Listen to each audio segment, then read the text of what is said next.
Assam premier league 2026-ৰ 13 number যিখন match, সেই মেচখন অনুষ্ঠিত হয় নগাঁও ৰেঞ্জাৰ্ছ আৰু বৰপেটা ব্ৰেভছ দল দুটাৰ মাজত। নগাঁও ৰেঞ্জাৰ্ছ দলটোৱে টছত জিকি প্ৰথমে ফিল্ডিং কৰাৰ সিদ্ধান্ত গ্ৰহণ কৰে। বৰপেটা ব্ৰেভছ দলটোৰ হৈ অপেনাৰ কবিৰ হাছান দেশমুখে 23টা বলত 25 ৰান সংগ্ৰহ কৰি পেভিলিয়নমুখী হয়। সৌৰভ দিহিঙে 12টা বলত 18 ৰান সংগ্ৰহ কৰি আউট হয়।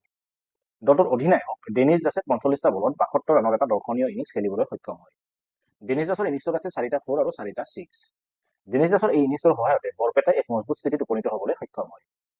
আন এগৰাকী বেটাৰ অভিৰাজ মৰিয়াই 12টা বলত 9 ৰান সংগ্ৰহ কৰিবলৈ সক্ষম হয়। গৌৰৱ ঠাকুৰীয়ে 22টা বলত 31 ৰান সংগ্ৰহ কৰি ডেনিছ দাসক উপযুক্ত সহযোগ আগবঢ়ায়। অৰুণ সোণাৰে 7টা বলত 13 ৰান সংগ্ৰহ কৰি নট আউট হৈ থকাৰ পৰিৱৰ্তে ডেনিছ দাসেও শেষলৈকে নট আউট হৈ থাকে। বৰপেটা ব্ৰেভছ দলটোৱে 20 অভাৰত 4টা উইকেট হেৰুৱাই 170 ৰান সংগ্ৰহ কৰিবলৈ সক্ষম হয়। নগাঁও ৰেঞ্জাৰ্ছ দলটোৰ হৈ বলিঙত দৰ্শন ৰাজবংশে 4 অভাৰত 43 ৰান খৰচ কৰি দুটাকৈ উইকেট দখল কৰিবলৈ সক্ষম হয়।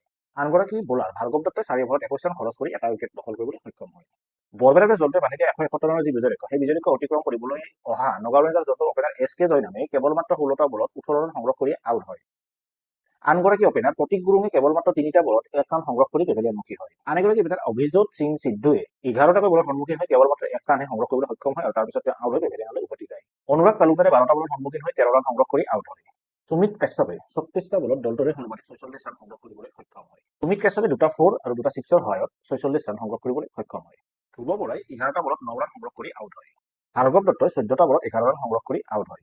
বিশাল ৰয়ে এটা বলত কোনো ৰান নকৰাকৈ আউট হয়। সুনীল লাচিতে 5টাকৈ বলত সন্মুখীন হৈ কেৱল মাত্ৰ 1 ৰান কৰিয়েই পেভিলিয়নমুখী হয়। দৰ্শন ৰাজবংশীয়ে 2টা বলত কোনো ৰান নকৰাকৈ পেভিলিয়নমুখী হয়। নগাঁও ৰেঞ্জাৰ্ছ দলটোৰ অন্তিমগৰাকী বেটছমেন ৰাহুল সিঙে এটা বলত সন্মুখীন হৈ 1 ৰান সংগ্ৰহ কৰি নট আউট হৈ থাকে। বৰপেটা ব্ৰেভছ দলটোৰ হৈ ৰাজেশ প্ৰসাদে 3 অভাৰত 22 ৰান খৰচ কৰি দুটাকৈ উইকেট দখল কৰিবলৈ সক্ষম হয়। শুভম কুমাৰ গুপ্তাই 4 অভাৰত 8 ৰান খৰচ কৰি 3টাকৈ উইকেট দখল কৰিবলৈ সক্ষম হয়। কুণাল শৰ্মাই 1 অভাৰত 3 ৰান খৰচ কৰি এটা উইকেট দখল কৰিবলৈ সক্ষম হয়। বিকিৰণ দাসে 3.2 অভাৰত 13 ৰান খৰচ কৰি 4টাকৈ উইকেট দখল কৰিবলৈ সক্ষম হয়। বৰপেটা ব্ৰেভছ দলটোৰ দৰ্শনীয় বলিং পাৰফৰ্মেন্সৰ সন্মুখত নগাঁও ৰেঞ্জাৰ্ছ দলটোৰ বেটাৰসকলে এক প্ৰকাৰ আত্মসমৰ্পণ কৰা বুলি আমি ক'ব লাগিব।